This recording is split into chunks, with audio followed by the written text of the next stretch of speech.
Malamulo a dziko lino amapereka mwayi wopeza maphunziro kwa wina aliyense posatengera kuti ndi ndani, koma kodi tikutsatira ndikukwaniritsa izi ngati anthu komanso makamaka dziko?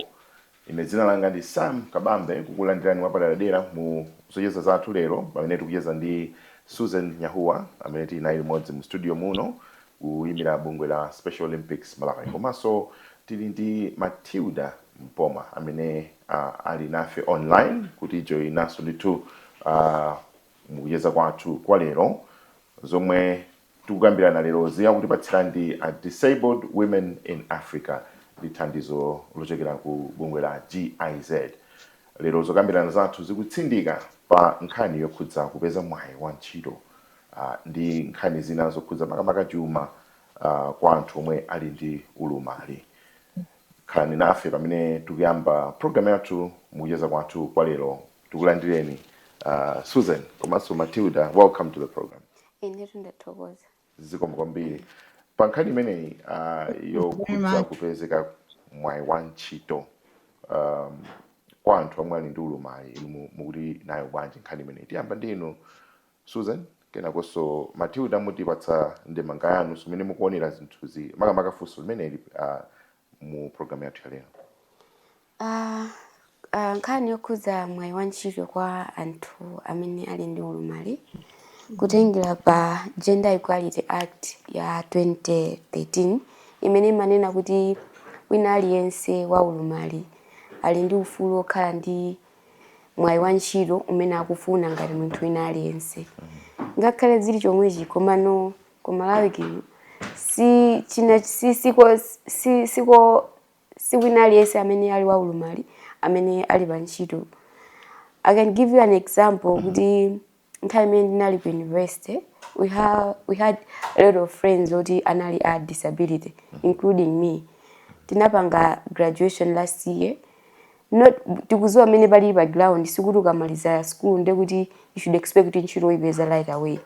Komano ndimaona zokuti ndi malamulo mene alili amene zoti apange consider konena kuti anthu a disability amapeza mosiyana despite kuti school tamaliza koma they have no idea kuti ku school kuja timakhala bwanji timapeza bwanji. Despite so kuti noti lamulo limakamba zokuti wina aliyense ali ndi ufulu okhala ndi ntchito imene akufuna kupangiranso ndi maphunziro amene anapanga, koma ku Malawi kunoko sizili chomwechi. Zikumapezeka zoti you studied something koma zimakhala zosiyana ndi kumene ntchito kugwira. Ndi anthu a disability kufikira kunena panopa kuti apange apply ntchito ndizosiyana ndi zimene anaphunzira ku school ndikovuta. Zimene zoti lamulo lija tayipanga kunena kuti zimene zinaphunziridwa ku school au malingana ndi mmene iwo amapangira ndi imene amaonekera maonekedwe awo zimafunika kuti ntchito semene angapeze ikhale sofana ndi zimene anapanga. Chifukwa tipereke chitsanzo chonena zoti munthu anapanga study theology, anamuza zoti apange study theology ndi imene iye amaonekera it was easy for her kuti akhoza kupanga chinthu chimene chocho. Komano wabwera pa ground ntchito zikusowa, sitinganene kuti munthu uja akapange apply zinthu za mechanics kapena ntchito zoti aziyendayenda munthu oti is using wheelchair. So ndikuonabe kuti malamulo sakugwirabe ntchito, mafunika kuti pakhale kusintha kwina kwake. Okay. All right. Zikomo kwambiri Susan. Matilda, pa nkhani imeneyo mungatipatse mawu otani? Wambiri apopo ndikumva moduka yankha msikana wina aliyense mzima wina aliyense ali ndi ufulu wogwira olo kupanga moyo wake.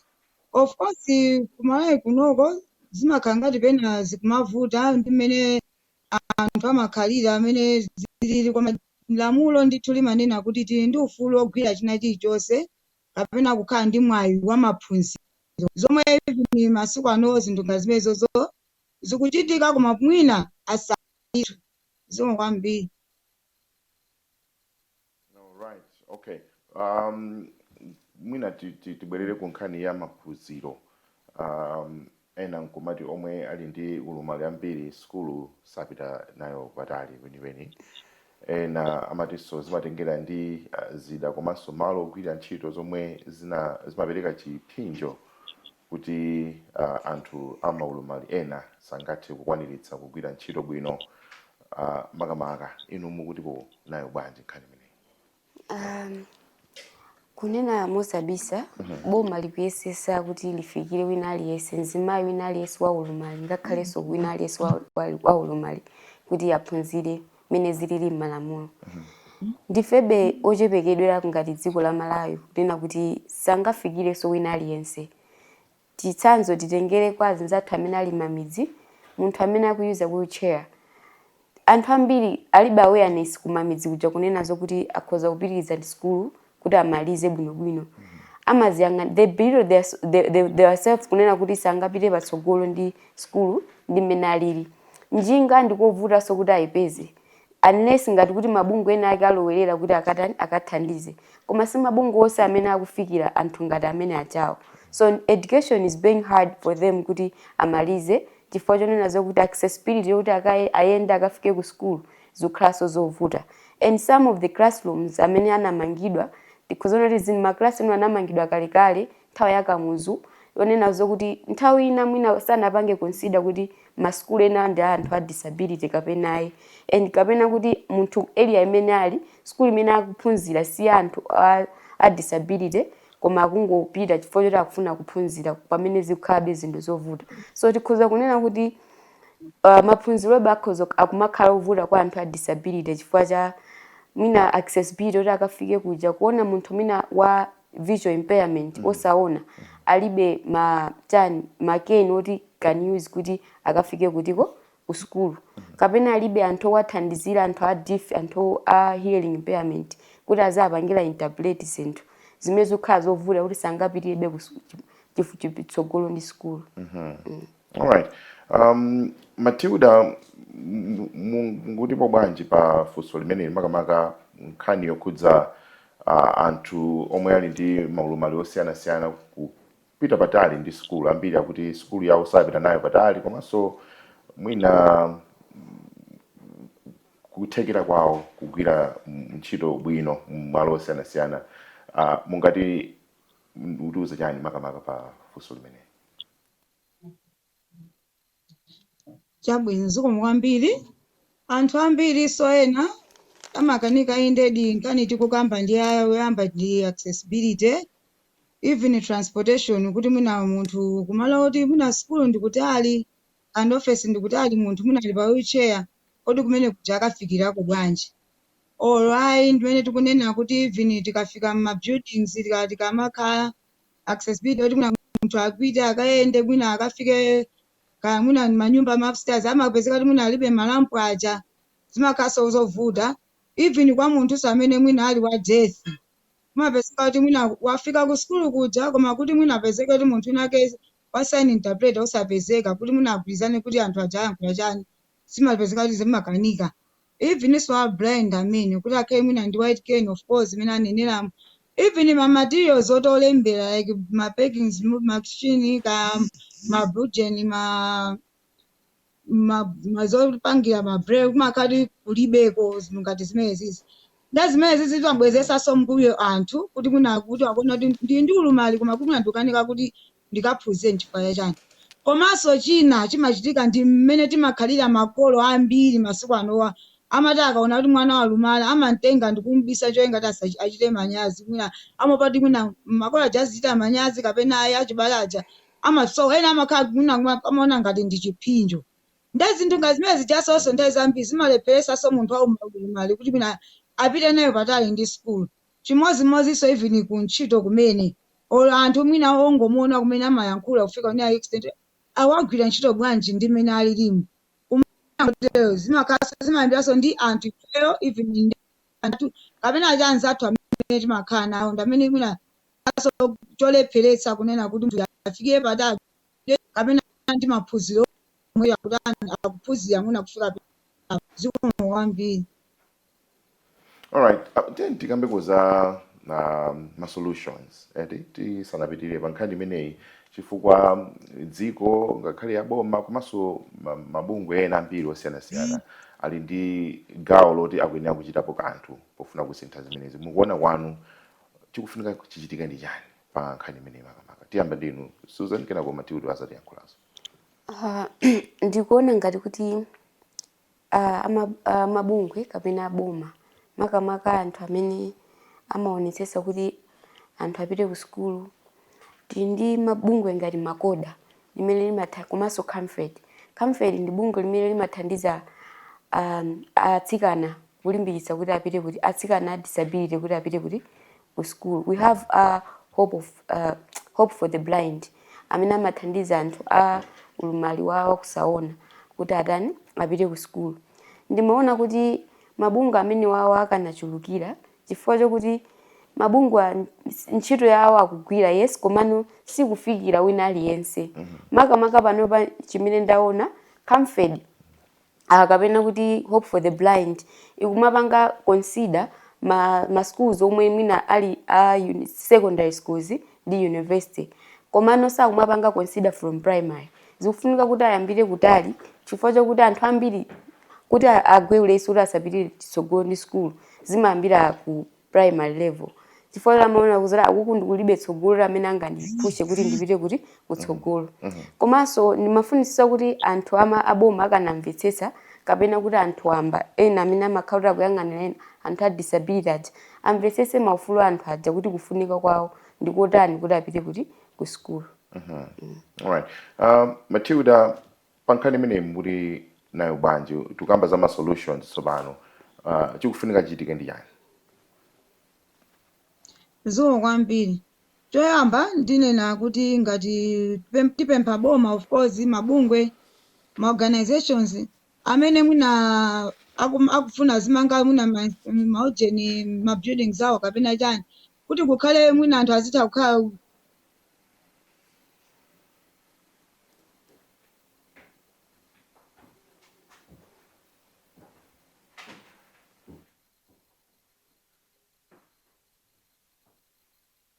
Hello, Matilda, are you there?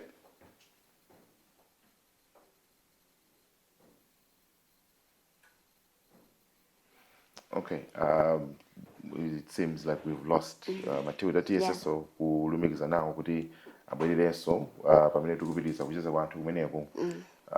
Mwina tikudikira kuti tikulumikizanenso ndi Matilda tikamvepo nkhani ya business.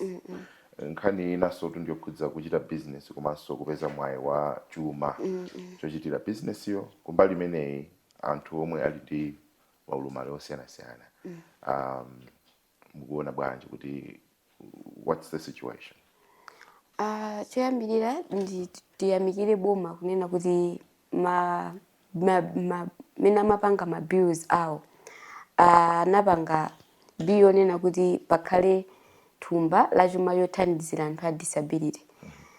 Ichichi of course chinapangidwa amene ndikuvomezedwa nena kuti chikhale chinthu chokhazikika ngakhale kuti anthu ena abe sichikwafikira. So kuti tikambeza zimene zizi ndimaona kuti boma likanapeza so mabungwe ena kapena ngati kuli anthu ena so amene angafune kuthandiza akufikiranso anthu ngati amene ajawo kuti akafikire kumakhala ndi makapito kuti aziyambira ma business. Komanso there should be civic education kwa anthu ngati amene ajawo a disability kwawo kuti ndalama ija sifunika kuti sote mavuto awo amene akukumana nawo siku ndi siku. Koma they have to invest the money kuti asamakhale moyo wa kuti anthu akamaona ziafira mwa sympathy. But then ndalama ija yathandize kuti moyo wa tsiku ndi siku ziyenda. They should invest the money kuti moyo wa tsiku ndi siku zidani uziyenda bwino. Kunjaku kulidanga kaya mwayi wotani omwe ulipo kwa anthu omwe ali ndi ulumali nanga atani kuti akathe kufikira mwayi ngati umenewu? Kunja ndikuli mwayi osiyanasiyana kuti anthu a disability akhoza kufikirika. Kuyambirira tikambeza ku Malawi konkuno makoda inapanga program yonenazo kuti izipereka ma funds kwa anthu onse a disability especially kwa azimayi kuti azipanga nawo chani ma business osiyanasiyana kuti azithandiza moyo wa tsiku ndi tsiku.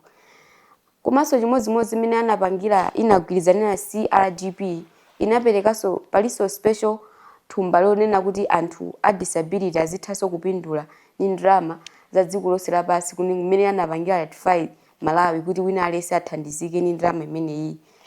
Komanso ndimaona ngati kuti pakhalenso awareness onena kuti anthu awawo azindikire kuti kunja kuti kuli danga losiyanasiyana lokuti wakhoza kufikira makamaka anzathu a disability. Asamangokhala kumanena kuti boma sili kuchitapo kanthu, boma likuchitapo kanthu. Komano bomalo likuyenera lipereke awareness kwa anthu akuti azindikire kuti iwo akuyenera afikirike ndi chuma ngati chimene chichi. Alright. Mwina tikaona in society tikuona ndibe kuti anthu ngakhale ntawuni kamamidzi amakhala ndi ma initiative tosiyana-siyana kupali imene ya nkhani ya business. Na mwina kuchita timagulu ta mwina anthu a banking konde kumachita na support munjira zosiyana-siyana kumbali ya anthu omwe ali ndi ulumali. Are you aware of any initiatives of such kind zimene mwina anthu akumatha kumalimbikitsana mwina kupatsana mwayi kuti azitha kuchita zinthu ngati zimenezi? Ndikhoza kunena kuti ma initiative nde akuchitikadi makamaka kumudzi. Ukakhala ntawuni amakhala ngati ma business omwe apangana share kumakhala ngati bungwe la disability. I can give you example kuti ku Chansa College we had bungwe loti timasonka ndrama kumathandizana tokha anthu a disability kuti mwina nzathu inake wavutika kapenanso bungwe lija timapeza kuti tikupanga business kuti anthu aja tizithandizana. Chimodzimodzinso mamidzi kuli mabungwe ngati a banking konde kumapezeka zoti bungwe ndi la anthu a disability okhaokha kunena kuti tithandizane wina ndi nzake kapena kumasunga ndrama ija kuzagawana njoyinga chokuti akagawana mwina akhoza kusapangira invest ndrama ija then ndikuona bezo kuti zikuchitika koma si wina aliyense amene akufikirika ndi zinthu ngati zimene zijazo. Tidakali pankhani yomwe mwina mbali ina tikamakamba za business mwina timaza kamba za mwayi wangongole chifukwa pali mabungwe komanso ndondomeko zina zimene zimapezeka zimene zimatha kuwafikira anthu a business. Mmodzi mwa imeneyo ndi mwayi wangongole. Ndi pati pomwe pakuyenda bwino nanga bwino wa mwayi ngati umene umukuona ngati ungathandize bwanji anthu? Ndikhoza kupereka chitsanzo chinena cha makoda chifukwa chokuti that's the organization imene ikugwira ntchito yotamandika kuthandiza anthu a disability komanso fedoma. Makoda ikumathandizana ndi government kumapereka ngongole kwa anthu osiyanasiyana kwa disability kuti apindule ndi moyo wawo tsiku ndi tsiku. Komanso aboma kuyesesa ndi bungwe la NIF limene limapereka ngongole kwa anthu osiyanasiyana including anthu a disability. Ndikuona be kuti ndithokoze kwa boma kuti ndikuyesesa kuchitira anthu ngati amene wawo kuti apeze mwayi oti apeze ndrama yoti athandizire moyo wa tsiku ndi tsiku. Alright. Pamene tikupita kumapeto kwa program yathu pali mavuto otani ngati amayi omwe ali ndi ulumali amene mwina sakupeza danga ulotenga nawo mbali kunkhaniza ntchito za malonda komanso mwina takambapo za kulembedwa ntchito mukuona bwanji makamaka pa nkhani imeneyi? Kukhabe kovuta kunena zokuti anthu a disability kapena anthu a ulumali osiyanasiyana kuti apeze mwayi wa ntchito makamaka azimayi akuponderezedwa. Kukamba nkhani za gender based violence zikumachitikanso muzintchito ngakhalenso discrimination. Zikumaona kuti zimayi uyuyu ali ndi wa wheelchair sangapange ntchito ina iyo sitingampange promote kuti apite chitsogolo. Ndikuona bezoti zikukhala bezovuta kuti anthu aja apitirire kapena alimbikire pa ntchito yawo kapena apitirire kumapanga apply in different jobs kuti asinthe moyo wawo.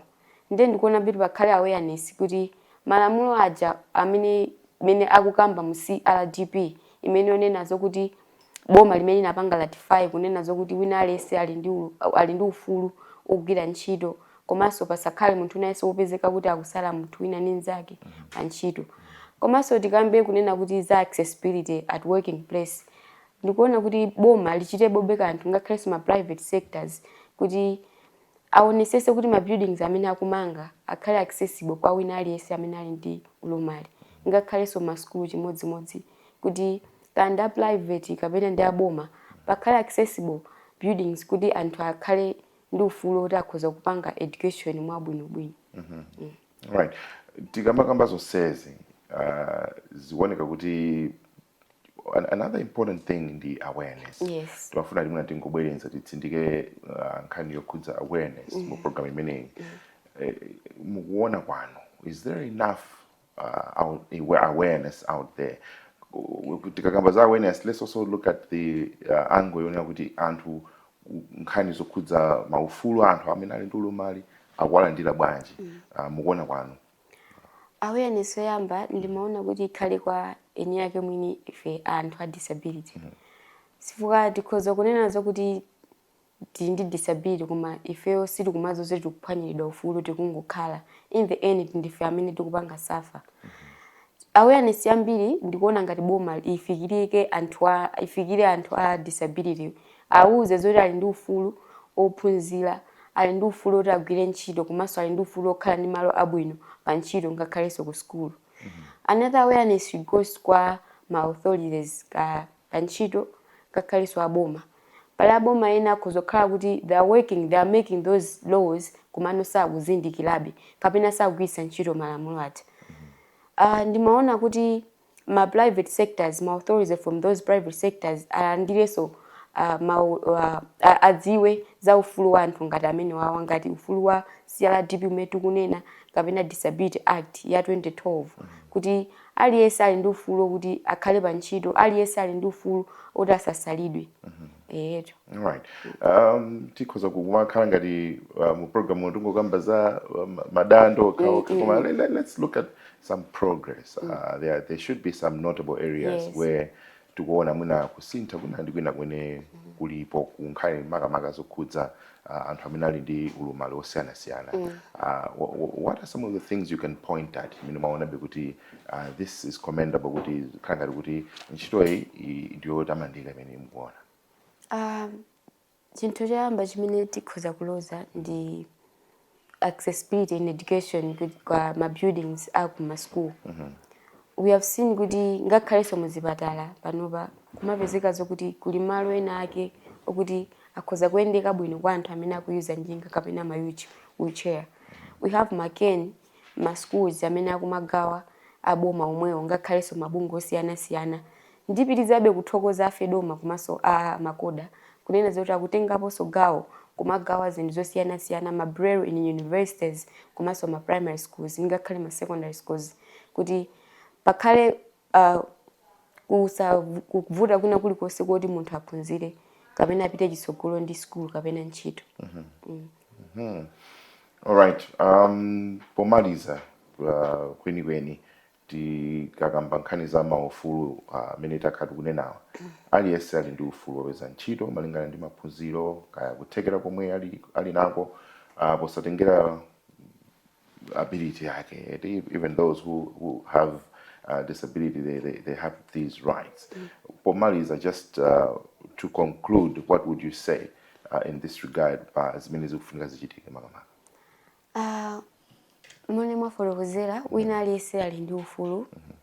Disability is not an ability. Ngakhale uli ndi ulumali komano uli ndi kuthekera kupanga china chilichonse.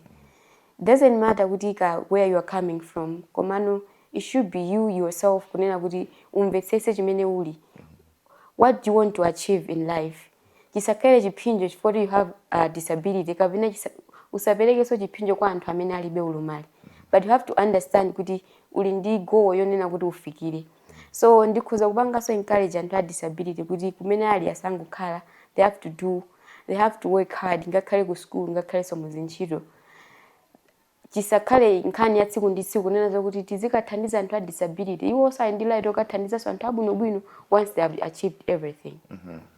All right.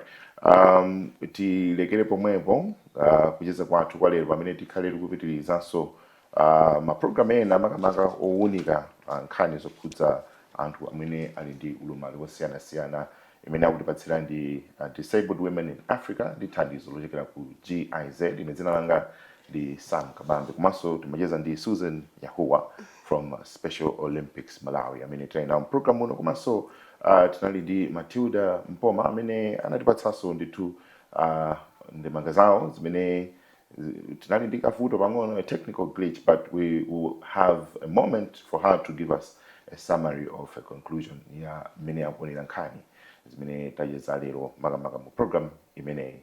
Zikomo kwambiri pokhala nafe.